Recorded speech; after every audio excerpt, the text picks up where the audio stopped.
Today on the podcast, we have Emily Robison Adams, the author of Divine Quietness, Finding Meaning When Heaven is Silent. Emily, how are you?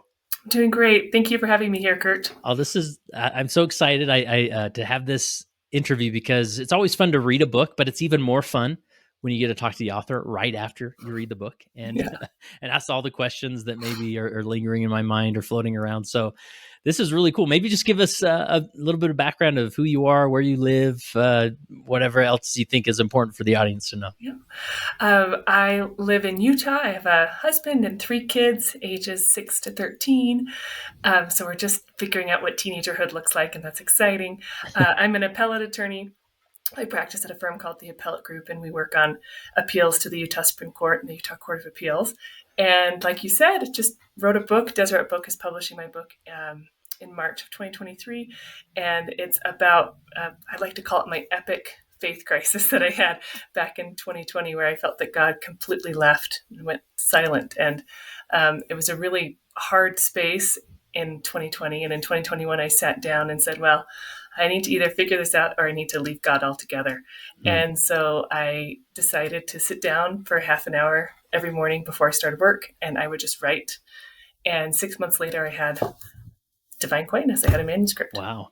That's awesome. So at that point, you had the manuscript done and then you approached Deseret Book about publishing? Yeah, I actually just submitted it to its slush pile. There's an online submission form, and just sent it out into the ether.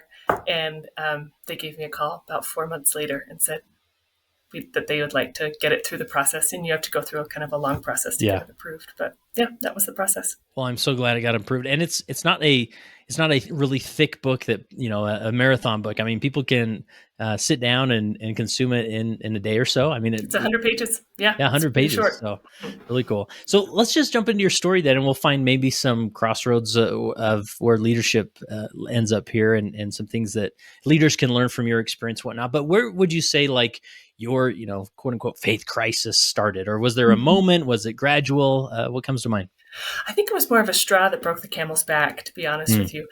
For several years leading up to January of 2020, I had struggled with the idea that I just couldn't seem to get answers to direct questions that I asked God. So, I think it's pretty typical. You ask God, who you should marry, whether you should go to school, all these things.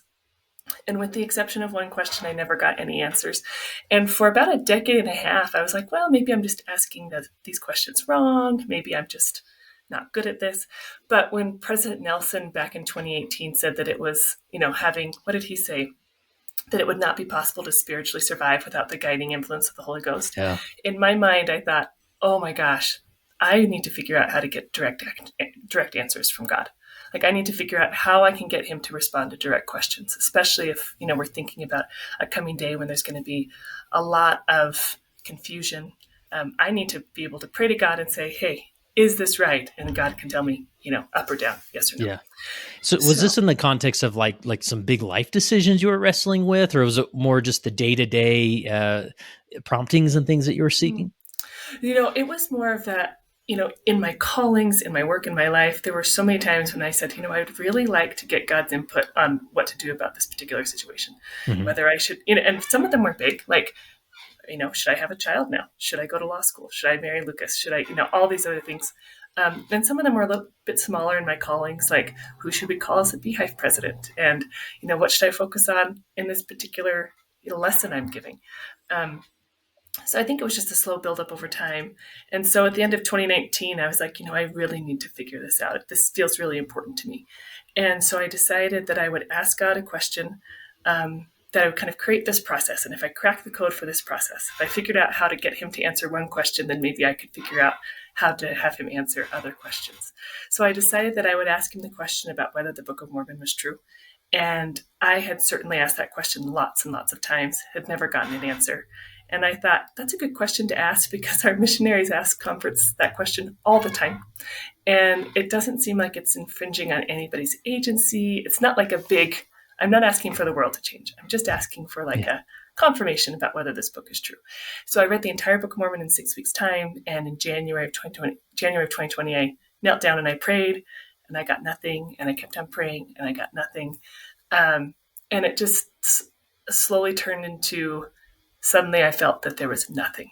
Like there was no God, there was no spirit, there was nothing. And it's hard to describe, but it just felt like God completely disappeared. Yeah. And that's Wow. where the faith crisis happened. Yeah. And was it something that, I mean, what did it look like day to day? Was it something you were talking to your husband about, or did you stop going to church? Did you, I mean, how did it manifest in your life? Yeah, so I think it took me a really long time to figure out how I was feeling. Um, I think one thing about a crisis that makes it different than just something hard that happens is that a crisis dismantles your framework for how you've, the story that you tell about your life. It just completely gets rid of it. And so you're grieving not only this thing that's hard, but you're grieving the loss of this story that you've built your entire life. And so the story that I built about God being this loving, involved, responsive being, suddenly was gone.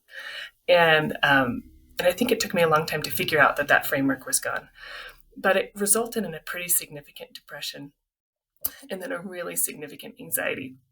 And I certainly had felt depression before in my life, but I had never experienced anxiety. And it was terrifying. So I walked around feeling incredibly sad and then incredibly afraid that God would require something extreme of me for him to come back, kind of like this Abrahamic sacrifice type of thing. Oh, wow. And it was just a really hard time. Because I couldn't articulate why I was feeling the way I was, I didn't talk to my husband about it for a long time because I just didn't understand. But, it took me about probably 4 months to talk with him. And then probably a couple months after that to open up to other people, to my parents, and then to a few, like a very small group, like on one hand of people that I talked to about it. But what was interesting is that it was COVID, and in Utah, when COVID happened, they shut down all the churches in March of 2020, and then said, you do at-home sacrament meeting, don't do anything else. And our ward was, pretty strictly adhered to that. And so I think it was about March when I was beginning to say, I don't know if I can do church anymore. This is really, really hard. It's hard to go to church and feel like you're getting beat up from the podium. I just felt horrible being in the chapel and just going to classes and things. And when you say like beat up from the podium, I mean, is it those things like you'd hear other people talk about their answers to prayer and that would just bring more shame on you? Yeah. So there are a couple of things. I think that Sundays were a time where I felt close to God in my prayer life, that there were times when I would pray to God and say, I would really like to feel the Spirit today. And I'd feel the Spirit in church, and it was great. So it was a time when I think it was the contrast between feeling so close to God on Sundays and now feeling nothing. It was really hard. And then sometimes you'd go, and frankly, all the talks were well-meaning and wonderful. But sometimes when you're in a space of doubt and disillusionment, that when people get up and say, I know the church is true, and I prayed and I got all these answers, and you're just like, I must just be defective. I must be a horrible person. And I'm not seeing how their God is my God, and does God even exist? And it was just it was a hard time. Yeah, this points out, man, a few dynamics come to mind, but just I know that, I relate to your experience in various ways, but there are individuals, and bless their hearts, I mean, I don't know what they were born with, and we all have different spiritual gifts, right? But, I have friends that they'll tell me experiences of like everyday things of, I prayed and sought direction, and immediately this prompting came. And I don't for 1 minute doubt that they're, over, I have no doubt that they experience that. But it just seems like for others that, I'm just like, man, I haven't felt that for a while. And in the leadership context, there's this feeling of, suddenly you're the bishop and you have to call a primary president, and you've heard the stories of the bishopric getting together, submitting names, and then there's this one name and comes to the surface, and you pray about it, and you just have this feeling. But for a lot of leaders, like, I don't know, we just picked a primary print. Like there wasn't this heavenly moment per se, but then you suddenly feel shame, like maybe I'm doing this wrong, right? Like maybe I don't know how to connect with the divine, and it's that shame that sort of piles up that it becomes a catalyst to further doubt at times, right? Yeah. Oh, that's absolutely right. And I think it's important. I think there are those that have this really close connection with God in that way, that they ask and God answers, and that's fantastic. But for some of us, our relationship looks a little bit different, and it requires stretching some different muscles. Yeah. And And I want just your experience, like, notice at this point, like when you think of faith crisis, it's like, it was Joseph Smith's polygamy, wasn't it? Or, the Kirtland Banking Society, like you came across some information, or like sometimes we default to these historic concerns, and maybe that played a role there. But this was just simply I was trying to apply the gospel in my life, how I'm generally taught the gospel, and it seemed like it wasn't working. And so I assumed I was broken or something was wrong. Right. Right, right. There was a Faith Matters conference this summer. You were at it, and Yeah. Jared Halverson had this graph of like, what are you struggling with in your faith crisis? And first it was like policies, and it was history, and it was Book of Mormon, and then like prophets, and then the bottom was God.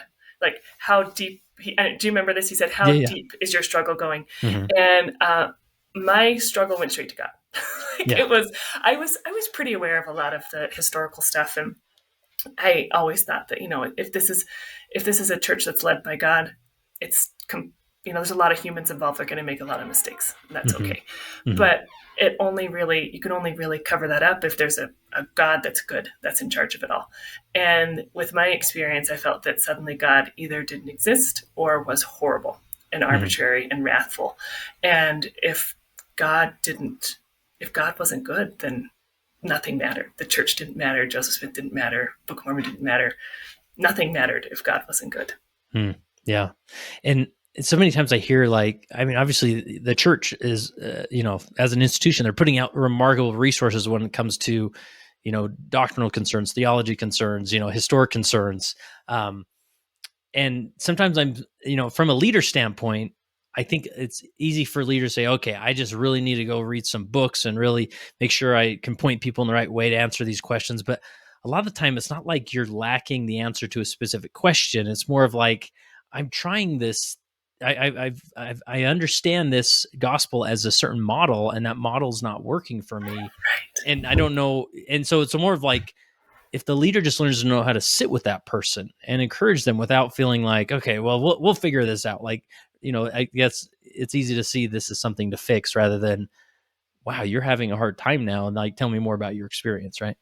That's right. And I thought my leaders, I mean, I never went and talked to my bishop about what was happening, but I was a Relief Society teacher at the time that this whole thing happened. And although there was a period of about 7 or 8 months where we weren't having any Relief Society lessons at all,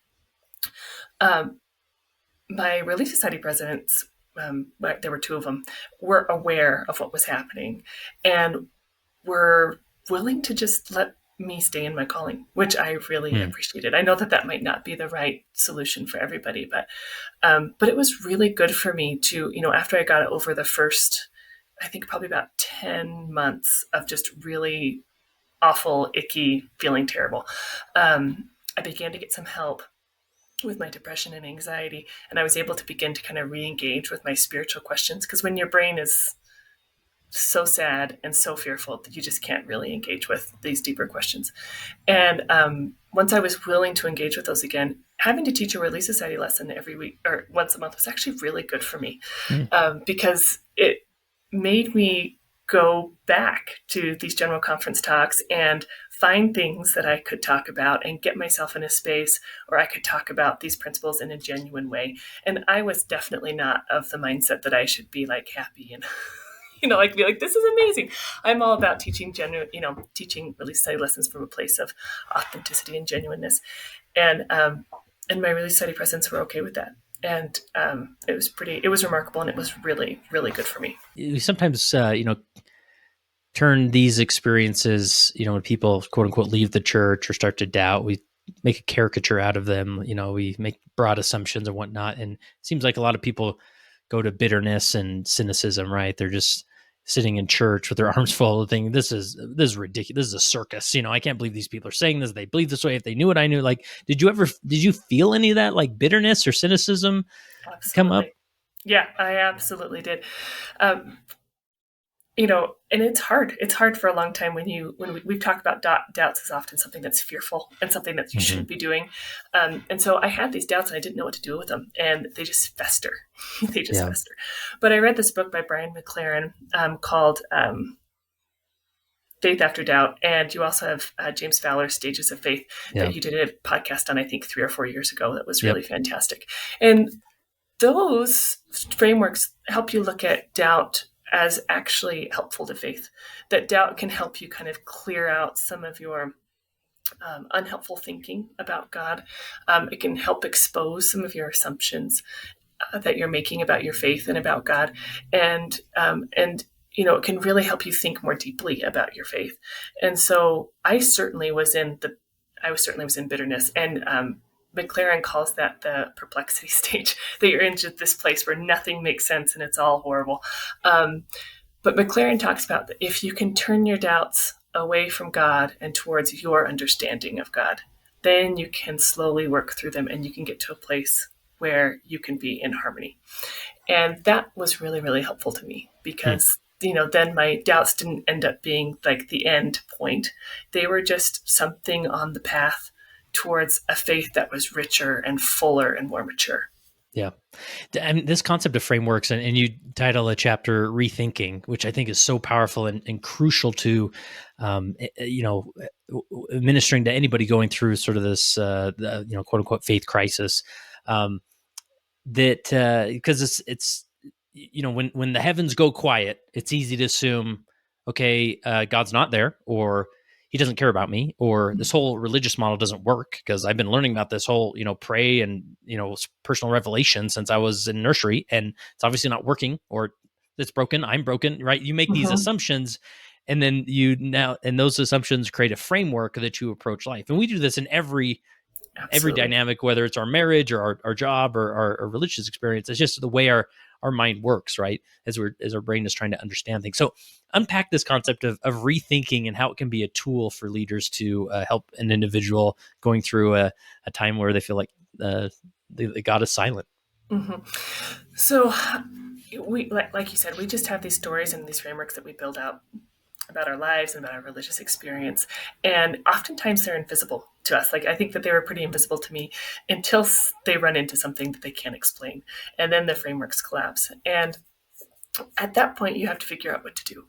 And I love the concept of rethinking, of, we need to take a really close look of what our thoughts are, what the stories are we're telling ourselves, why they didn't work, and then move from there to build something that's maybe closer to reality. And then once you've built that thing, not hold on to it so tight that it will collapse again, but realize that you're probably going to have to rebuild and reformulate for the rest of your life.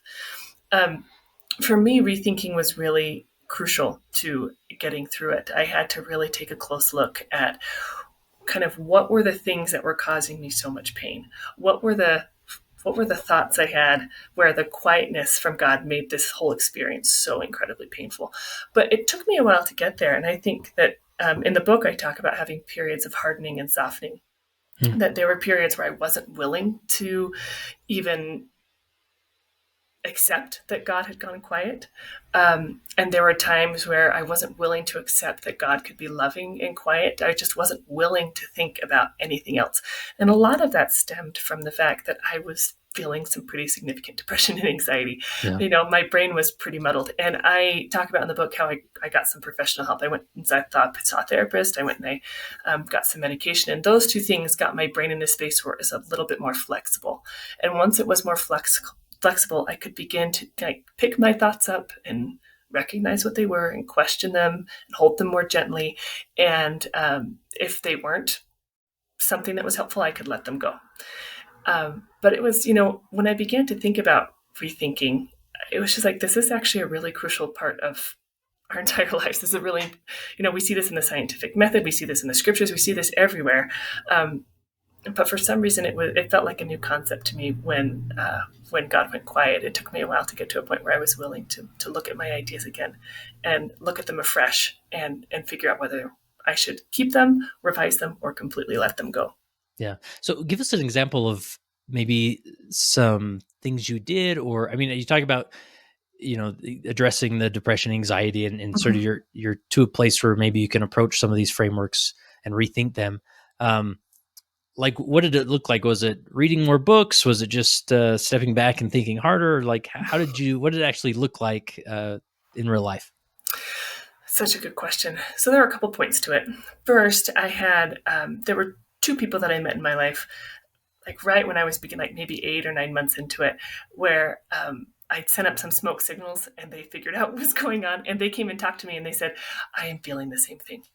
And so being in a space where I could talk to people who were feeling something similar and we could say things out loud to each other, it's amazing how much stuff festers if you just hold it inside. But if you can say something out loud, sometimes you realize that it's kind of ridiculous and you can let it go.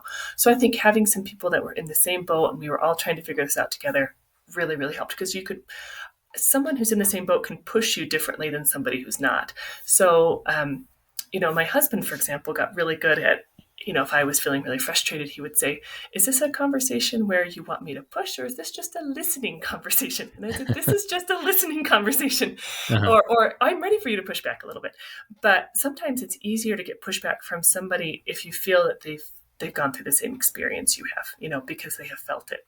So that was really helpful. I read a lot of books. There was a point in time where I thought that if I just picked up the right book and landed on the right thing, the one right thing, that it would solve my problem. And I realized pretty quickly that wasn't a healthy way of approaching it.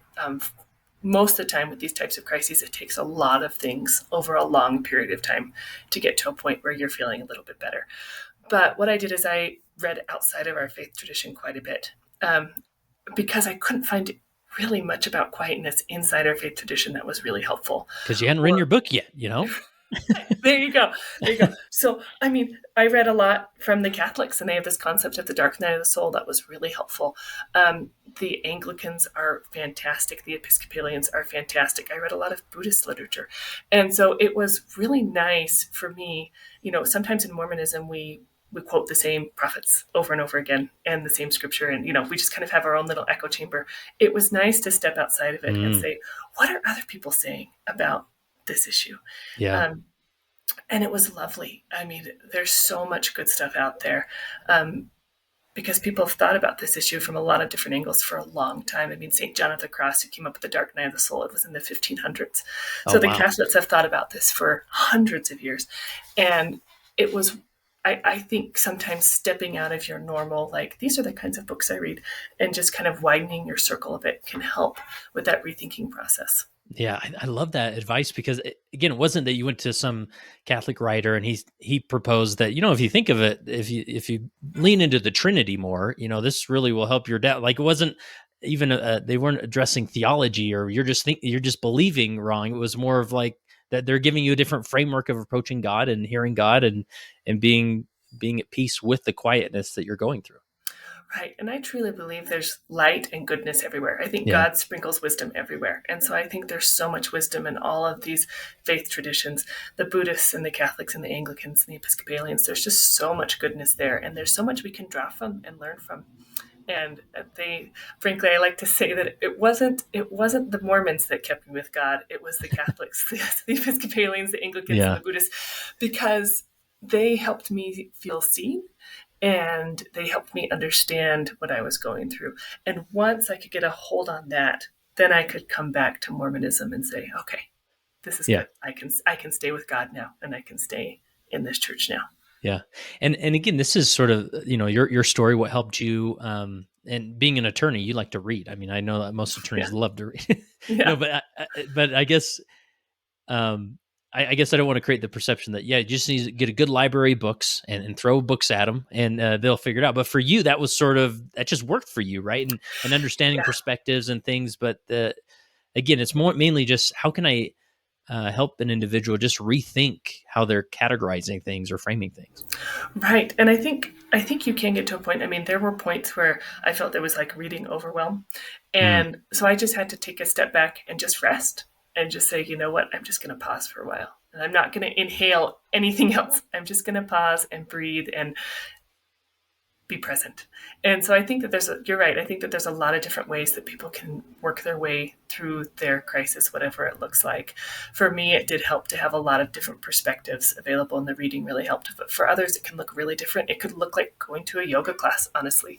It could look like hiking in the woods. It can look like finding a small group of people and talking with them openly. There's just so many different ways to get through it. And if somebody tells you there's just one way, they're probably trying to sell you something. So. Yeah, right. No, it's true. And, my personal experience, you talk about this concept in the book about just scripture study just sort of became empty, right? And that's sort of the default answer we have in our faith tradition of, if times are tough or experiencing doubt, like jump in, dive into the scriptures and immerse yourself, right? And I've had times in my life where I'm just like, man, it's just not connecting. Like it's words on the page, right? And I've told the story several times, but in summary, I had this experience where I kept going to the scriptures because I wanted to be a good Latter-day Saint boy. That's just what you do. Like every day you got to read the scriptures, right? And yeah, it's important and it's blessed my life in so many ways. But at this time, it was almost as if God was coming to me with this message of like, Kurt, I'm not going to be in the scriptures anymore if you just keep going there to check a box. Like I want a relationship with you, right? So I'm removing scripture enjoyment from you. Like that's sort of the feeling I got. And I had a deep spiritual experience where that message came through clear. I'm like, oh, okay. I'm going to step back, rethink how I'm categorizing scriptures in my life, and then try again. And it's been such a blessing to find different ways to connect with God. Right. And to, sometimes I don't need to sit down with the, commentary by the side of the New Testament and break down every Greek translation or whatever. Mm-hmm. Sometimes I need to go for a hike, right? I need Mm-hmm. to be just quiet for a minute. I need to get off my phone for a while. I just need to sit in silence for 10 minutes. Like God will come at us in so many ways, and we can't like keep it into a box that, again, because that will default to, well, this is the equation, just plug and play. Here you go. Mm-hmm. I absolutely love that. And I think that that's true for me too, that as I went through this quietness period, I had to realize that there were lots of ways of connecting with God. And it could be for me, hiking actually was a really big deal Yeah. because Sundays were so hard. And I had a friend who said, hey, let's just go hike this mountain that's really close to my house on Sunday mornings before church. And there was a time in my life where I would have been like, no, that is totally breaking the Sabbath day. Not going to happen. But I said yes. And we started hiking on Sunday mornings before church. And church was really hard. But for some reason, hiking before church made church less hard. And I think there was something about connecting with a human and feeling like if God exists, then he exists in this space, this beautiful mountain. Like if God is good, it shows up here. Mm-hmm. And I just think that you can breathe life into your spiritual practices or expand your definition of spiritual practices to include a lot of different things. I think certainly there's a lot of goodness in scripture studying and in prayer. And I think there's a reason that those are basic answers that we always go back to, but we shouldn't limit God to those. Yeah. We should definitely think more expansively about what spiritual practices are and then how we engage in scripture study and prayer. So I'm trying to think of like rethinking or reassessing frameworks that individuals have from a leadership standpoint, because I feel like the not so great example would be an individual comes in, they're like, okay, yeah, let's see, Kurt and Emily told me not to just default to like history resources. I'm going to help them rethink and be like, well, you're just thinking about it wrong. Have you tried this or that? Like sometimes we want to give them our framework, like, oh, well, this actually works for me. Why don't you try my framework? When it almost has to be this organic spiritual journey on a personal level rather than somebody forcing on you. Like you had to go to the book with a willing heart, considering other frameworks in order for them to stick. It wasn't that somebody just forced this rethinking on you. No, I had to be in a place to accept it. And I think that when you're talking about leaders, I think that you have to really think about your baptismal covenants. That yes, you have a baptismal covenant to stand as a witness of God and to testify, but you also have a baptismal covenant to mourn and bear somebody's burdens. So depending on where somebody is in their faith crisis, they might be in a stage where frankly, they need you as a leader to mourn with them and to bear their burdens and to just say, yeah, this is really hard. Your frameworks have totally collapsed and you're doubting everything. This is really hard. And then later, when somebody has gone through that process and it just frankly takes time, then there could be a part where you're like, okay, well, let's think about things a little bit differently. Or have you thought about this? Or have you thought about this? Or, a great way for a leader to introduce ideas is by giving somebody a book, honestly, because it's not confrontational. And the person can pick it up. I've had so many people have just been like, have you thought about this book? And I'll pick it up and be like, oh yeah, this is really, really good. But I think if somebody would have like preached it to me to my face, I probably wouldn't have accepted it. So I think it just really depends on where that person is on the spectrum of their faith crisis? Are they at the really tender, raw stage where you just Mm-hmm. need somebody to sit there with you the whole time and not give you any solutions and just grieve with you? Or are you at the stage where maybe you're willing to think about things a little bit differently? Yeah. And so And it's tricky. And I don't know if there's a really good it answer is. about like what stage somebody is in. So, but if Yeah. they're probably bawling, that's probably the grieving, bearing burden stage. Yeah. That's probably a good indication. Yeah. And this is the power, and I'll do a shameless plug for your book right here, that the power of your book is that as a leader, obviously, you just think of the typical bishop. Like, I would guess on average, the typical bishop has not had a dark night of the soul moment. They're very orthodox, and they've sort of always sort of been in that. I don't know.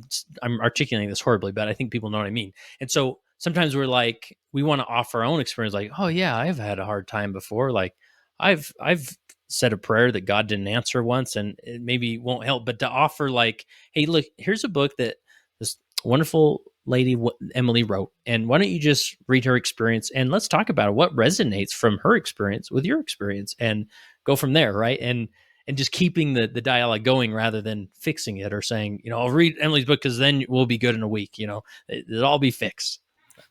Yeah, I think that certainly if leaders can go in, and my Release Study presents were so good about being in a place of not fixing, but just listening and encouraging. And, and I think that that's actually a pretty impressive position, because it's just like, we trust that you're going to figure this out, and we trust that God's going to help you get there. And yeah, and I'm sure that there's a lot of leaders that have experienced really hard things, but maybe they don't know how to articulate it well, or maybe they're not comfortable talking about it. So really just being in a place where you say, oh man, I'm really sorry. That it sounds really, really, really hard. Right. And I found that after I've gone through it, sometimes somebody will come and talk with me, and I'll be like, I have to resist the urge to fix all their problems. Like, it's just inherent. Like, we just want to fix these problems. And instead, you just have to sit with them a lot of time and have them tell their whole story, and then figure out from there what's the most useful path forward. Is it sitting with them longer? Is it giving them some resources? Is it just saying, hey, let's talk about this again another time. Let's go walk 10 miles and you can kind of work out some of this angst you're feeling. You just have to figure out what's the best path forward at that point. Yeah. And I love that, just, because I think leaders they're reaching for, just give me the 5-step plan, Emily. Like, what should I say? What should I do? And there really isn't one, but I love these general concepts of, like, I'm going to sit with them. I'm going to validate just how much this hurts, right? I'm not trying to remove their doubt or testify it away or all these things. And one of my favorite questions and this works in so many relationships. I've worn it out in my marriage. I've used it with people who are, going through a trial of faith and whatnot, but just simply asking the question after you've connected with them, sat with them, just saying, what do you need? Right. And they may say, I don't know if I can come to church on Sunday. Okay.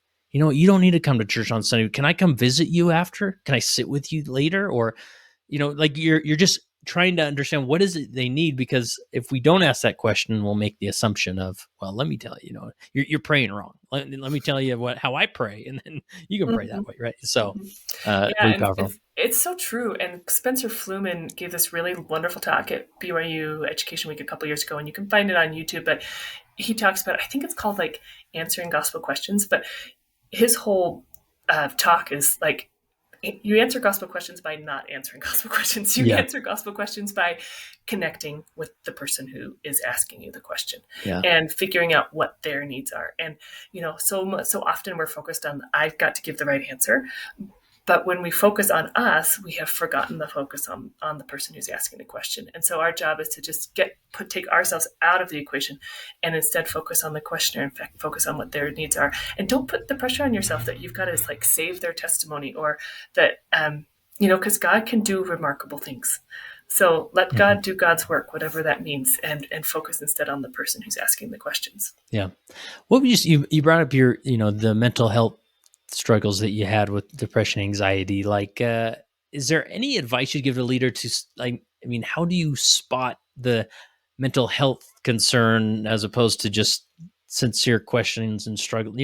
Like, obviously, I don't want to say they're two separate things, but they the mental health plays a role in individual experiences, and obviously you need to get them help to focus on depression and anxiety and those things from a professional. But sometimes they can be seen, like you maybe miss that, thinking, oh, they're just really struggling now with faith, when in reality a big There's a chunk of piece that of it. is yeah. Is So yeah. any what advice you have? Oh gosh, I don't know if I have any advice. I think it's really. I mean, the reason that I got help was because I had somebody who was experiencing depression say, "I'm feeling something really similar. You may want to think about this." Mm-hmm. And so it wasn't like a "you're depressed. You need to go get help." It was a, I felt some of this too, and I'm sensing that maybe you may be feeling it. It was very like soft pedaled, and I don't know if I would have responded well if somebody would have come up and said, "Well, it sounds like you're depressed. You should go get some help." I think I needed Yeah. that soft pedal approach. So for leaders, I don't know the best way to do it, but I do think when it comes to mental health, probably the best option is to take a softer approach and to maybe say, maybe, I know that when I have talked with folks and I'm like, now that I have experienced depression, pretty deep depression, I'm like, oh, they've got some pretty clear thinking errors. They've got Uh-huh. some pretty big cognitive distortions that they should go work out in therapy. But telling somebody that they've got cognitive distortions that they need to go work out in therapy is not going to be helpful for them. Yeah. So, gently pushing sometimes can be really helpful. If you've had an experience where you've had a therapist that was helpful, you could say, you know what, you could maybe say that maybe that you had gotten some help at some point and you found it helpful. But yeah, I mean, Yeah. it's tricky because mental health is not an easy. When you're the person that is suffering, it is not easy to have somebody come to you and say, "Hey, you need therapy." You really have to get there on Right. your own, or you Right. need to feel like you've gotten there on your own, or else the therapy and medication aren't necessarily going to do all the good that they could possibly do. Yeah. And I think, half the battle is just for a leader to realize that mental health can play a significant role in somebody's, if they're sort of on this journey of a faith crisis or doubt, right? That just to know that Right. that could be a factor, not that you have to identify it, but it's just, good to have in your thinking as you're talking through things Right. with people. Right, and I had always thought that when I was first reading about in our own faith tradition, like why can't I hear God? I'd always heard that, well, it's because you're depressed. You're depressed, you're anxious, so therefore you can't hear God. Hmm. But all of mine came after God seemed to have disappeared. And Hmm. so it was, so I think sometimes, depression, anxiety can, maybe some ongoing depression, anxiety can cause struggles with faith because you're just not feeling connected to heaven. But in my case, the fact that I wasn't feeling connected to God at all caused the mental health crisis. So I think it just kind of depends which way they go. And I think it's also important to realize that with mental health, it takes a really long time. Like Hmm. you're not just going to take a pill and then just feel super happy, or go to therapy once and be fine. It's Hmm. a long process and it takes a lot of different things. And sometimes it takes years. Yeah. And so we just have to be patient with people, and that can be really hard. Yeah. And in your story, when it comes to depression, anxiety, did it primarily manifest in the faith context, or was work generally hard? Was being a mom hard? I mean, was it everywhere or just mainly in this area? So, uh, so it was certainly caused by my faith crisis, but it certainly showed up everywhere. I mean, it just Uh-huh. impacts everything that you do. Yeah. I mean, I think you put a good face on, but you're just walking around with a massive cloud over your head and just feeling like you're going to have God show up and say, you've got to do something really, really hard that you don't want to do for God to come back. And that feels just really horrible. I think I realized I had anxiety, that I was struggling with anxiety when I was actually meeting with a client in prison, and I had a panic attack in the prison, which I Wow. had never had before. And I was able to recover pretty fast, but it was just like, this is different. This is new. This is something I need to figure out. Yeah. This is not good. I can't be having panic attacks in the prison.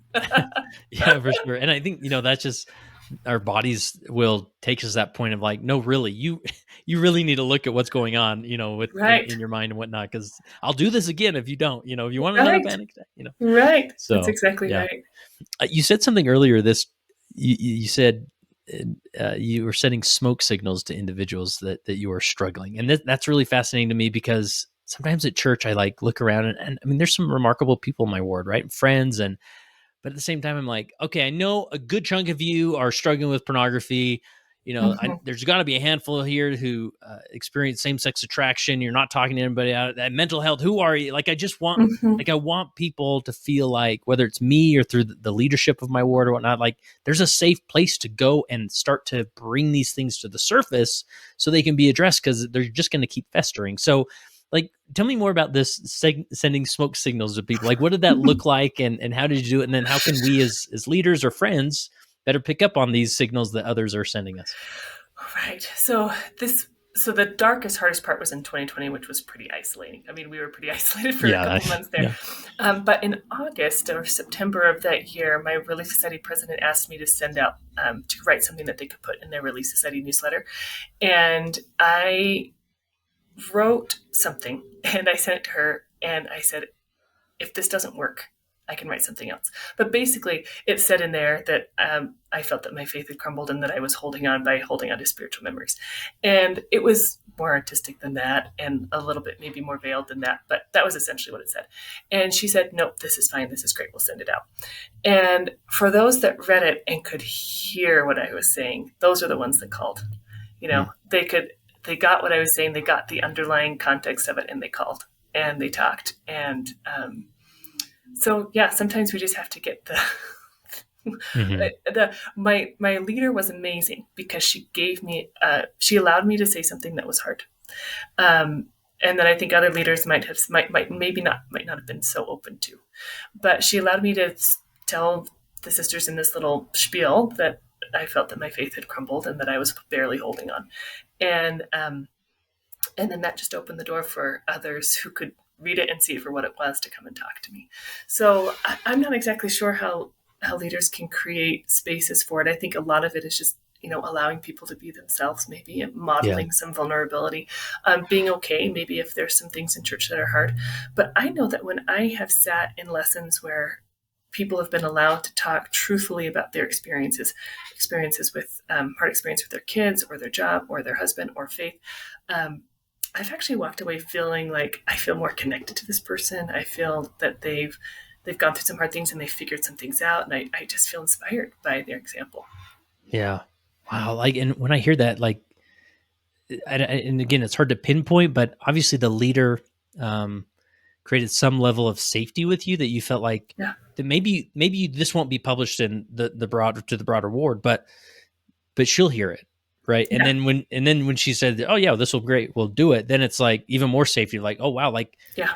I'm in a place where I can be heard, and nobody runs away from me or screams or points fingers or whatnot. There's a therapist once, I heard just this remarkable quote that has really changed my paradigm in thinking about this concept. But he said, "There's no such thing as resistance, only a lack of safety."